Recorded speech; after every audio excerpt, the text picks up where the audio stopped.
යාළුවනේ මං එන්නේ යාළුවනේ අද මම ඔයගොල්ලන්ට පෙන්නන්නයි එක්කයි යන්නේ හරිම ලස්සන තැනක්. මේ සොබාදහමෙන් අපිට දීලා තියෙන ලස්සන දායාදයක්. හැබැයි එයා ටිකක් හැංගිලා තමයි ඉන්නේ.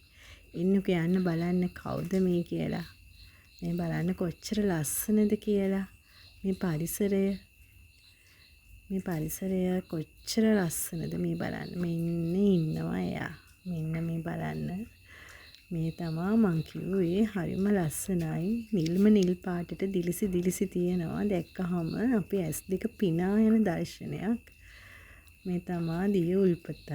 මේක ලිඳක් වගේ හදලා තමයි තියෙන්නේ. මං හිතන්නේ මේ යන්නේ වැඩිපුර වතුර ගලාගෙන යනවා. මේක මේ විදිහට 365 දවසෙම මේ වැඩි වතුර මේ විදිහටම ගලාගෙන යනවා. මෙයා කවදාවත් හිඳෙන්නේ නැහැ. කොච්චර වතුර පිටාර ගලන් ගියත් වැඩි ගැඹුරක් නැහැ මෙයාගේ. ඉස්සර නම් මාළු එහෙම හිටියා. දැන් නැහැ මාළු. පොඩි මාළු පැටවු හිටියා. ඉතින් දැන් නැහැ ඒගොල්ලෝ. බලන්න කොච්චර ලස්සනද කියලා. මගේ ජීවිතේ නම් වැඩිපුරම ආස කරන තැනක් තමයි මේක. අපි කොහොමත් මෙතෙන්ට එනවා මාසෙට දවස් 4-5ක් එනවා.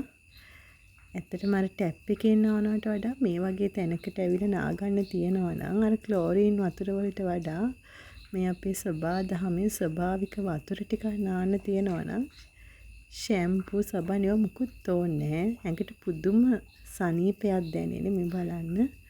හරිම ලස්සනයි. ඉතින් පින් කරන්න ඕනේ මේ වගේ තැනක මේ වගේ දේවල් අපිට ලැබෙන්නේ. මේ තියෙන්නේ අර වැඩිපුර වතුර ගලාගෙන ගිහිල්ලා මේ ඇලපාර දිගේ තමයි ඒ වතුර බලන්නේ වටේට හැදිලා තියෙන ගස්වල ලස්සන මේවා මං හිතන්නේ අර ඉන්ඩෝර් ප්ලාන්ට්ස් විදිහට අපිට හදන්න උනත් හරිම ලස්සන පැල ටිකක් තියෙන්නේ.